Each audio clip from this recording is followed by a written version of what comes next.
క్లచ్ని వదలు తిరిగి అప్పుడే క్లచ్ని క్లచ్ చేసుకో.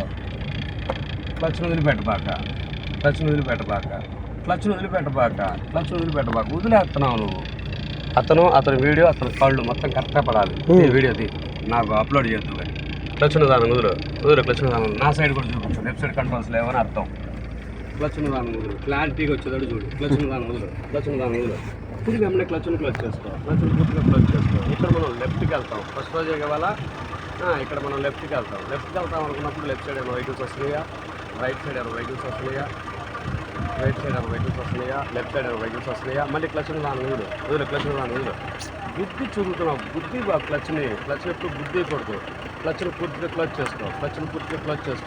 అటు నుంచి వచ్చిన వెహికల్స్ చూసుకో. ఎట్లా వస్తున్నాడు అతను.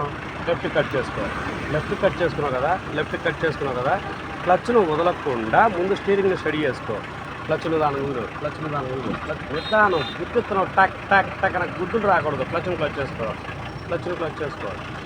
మళ్ళీ క్లచ్ను దాని వదులు. ఇక్కడ కూడా పడేటట్టు చూడ కంట్రోల్స్ కూడా తీసుకో. లోపలికి తీసుకో ఫోన్ని. నా సైడ్ కంట్రోల్స్ చూపి, అతని సైడ్ కంట్రోల్స్ చూపి. నా సైడ్ కంట్రోల్స్ ఏమైనా ఉన్నాయని చూపించు. ఉన్నాయా నా సైడ్ కంట్రోల్స్ ఏమైనా ఉన్నాయా? లేవు. అతని సైడ్ యొక్క కంట్రోల్స్ ఉంది. అతని సైడ్ కంట్రోల్స్ 3 కంట్రోల్స్ కనపడేటట్టు చూడు. అప్పుడే గేర్ మారదలేనా.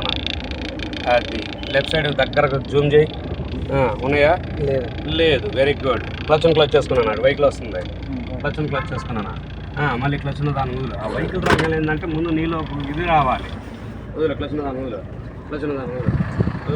తిరిగి అన్నీ క్లచ్ని క్లచ్ చేసుకో. బ్రేక్ మీద కాలు తీసేయి. బ్రేక్ మీద కాలు ఉంచుకోబాక. బ్రేక్ మీద కాలు చేసామంటే ఎక్సలెంట్ కలిసి బ్రేక్ కాలు కాలు ఒక కాలే కదా. ఒక కాలు క్లచ్ కంట్రోల్ చేస్తూ ఉంటుంది. ఒక కాలు క్లచ్ని యాక్సిలేటర్ బ్రేక్ రెండింటిని కంట్రోల్ చేయాలి. క్లచ్ను దాని వదులు క్లచ్ను దాని వదులు తిరిగి